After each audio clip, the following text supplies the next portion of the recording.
Deus abençoe os irmãos. Deus abençoe os irmãos conectados através da internet. Vamos fazer o resumo das páginas 179 a 180, que lemos na quarta-feira. Ali o irmão Brana continuava falando sobre a doutrina de Balaão, falando sobre o denominacionalismo. Balaamismo é denominacionalismo. Quando a igreja comete o erro do nicolaísmo, que é tirar o Espírito Santo da igreja e substituir pela liderança humana, o próximo passo, então, é balaamismo.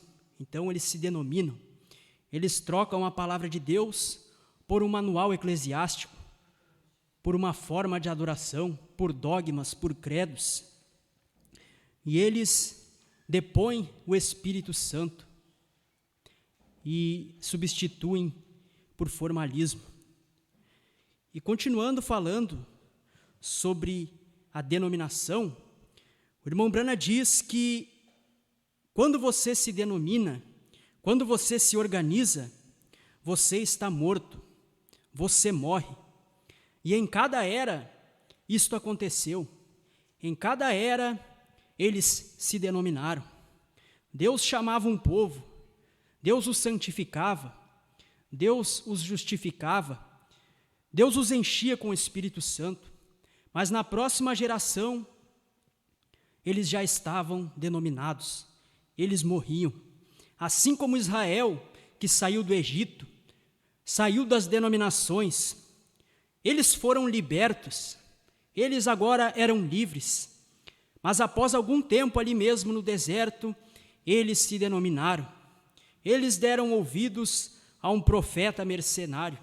Eles foram na festa de Baal-Peor e ali 42 mil dos filhos de Israel morreram. Balaão fez com que eles cometessem fornicação.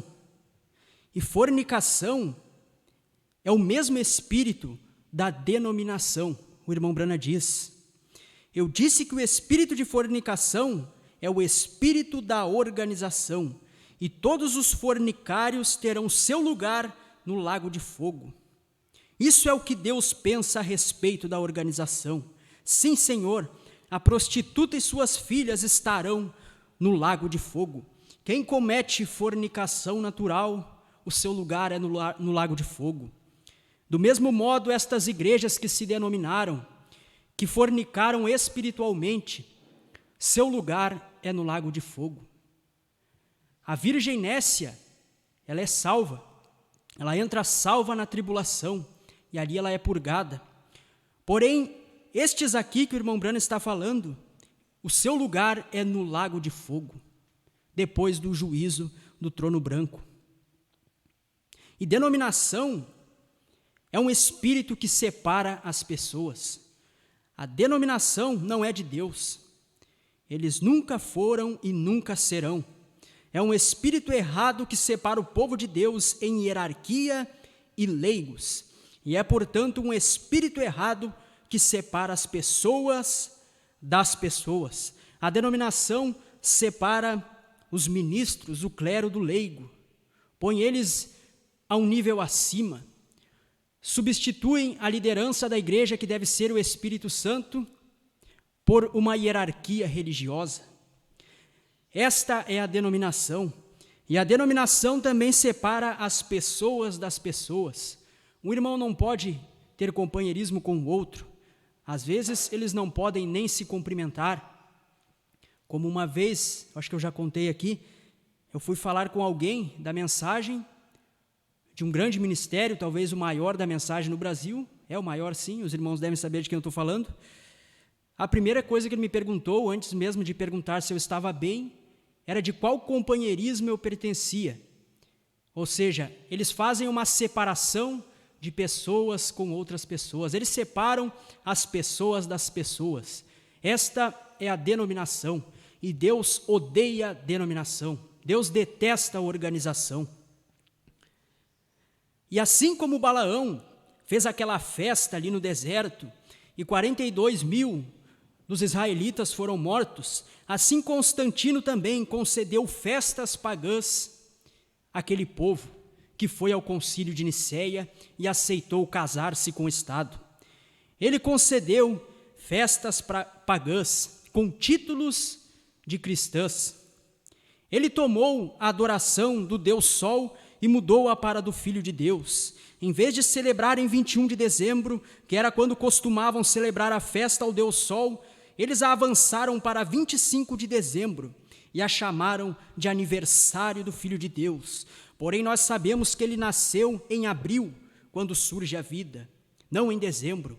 Jesus Cristo não nasceu em 21 de dezembro ou em 25 de dezembro, como aquela igreja romana começou a comemorar, como sendo aquele dia, o dia do nascimento de Cristo. Mas ele nasceu em abril, os carneiros nascem em abril. O irmão Branham, que era o carneiro do entardecer, também nasceu em abril. E eles tomaram a festa dedicada a Astarte e a chamaram de celebração da Páscoa, na qual o cristão deve celebrar a morte e ressurreição do Senhor. Na verdade, era uma festa pagã dedicada a Astarte. Do mesmo modo, a Páscoa também. Eles pegaram aquela Páscoa, que era a lembrança da saída dos filhos de Israel do Egito, e também aquela lembrança que o povo tinha da morte e ressurreição do Senhor Jesus Cristo, e fizeram uma celebração, uma festa aos moldes do paganismo, dedicado à deusa Astarte. Em Apocalipse capítulo 2, versículo 14, diz o seguinte: mas umas poucas coisas tenho contra ti, porque tens lá os que seguem a doutrina de Balaão, o qual ensinava a Balaque a lançar tropeços diante dos filhos de Israel, para que comessem dos sacrifícios da idolatria e se prostituíssem. Para que comessem dos sacrifícios da idolatria. O irmão Branham diz que eles não estavam literalmente comendo coisas sacrificadas aos ídolos. Eles não estavam de forma literal comendo carnes, comidas sacrificadas a ídolos.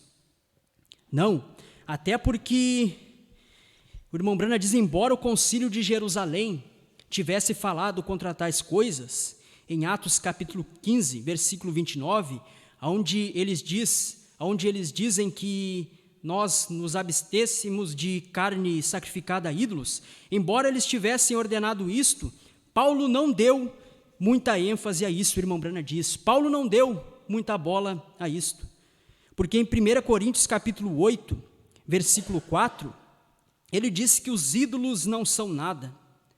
Os ídolos não são nada, eles não podem falar, eles não podem ouvir, eles não podem tocar. Então, uma comida sacrificada a ídolo, Paulo diz que não tem valor nenhum. Embora o concílio de Jerusalém houvesse falado para não comer tais coisas, Paulo não fez muito caso em combater isto. Ele diz que era apenas uma questão de consciência. Você não deveria comer por causa da consciência de alguém, de algum irmão mais fraco. Paulo não diz por causa da nossa consciência, porque sabemos que aquilo é sacrificado aos ídolos e então comemos. Mas Paulo diz por causa da consciência do outro, porque ele vendo você comer pode se escandalizar. Ele diz isso em 1 Coríntios capítulo 10, versículo 25.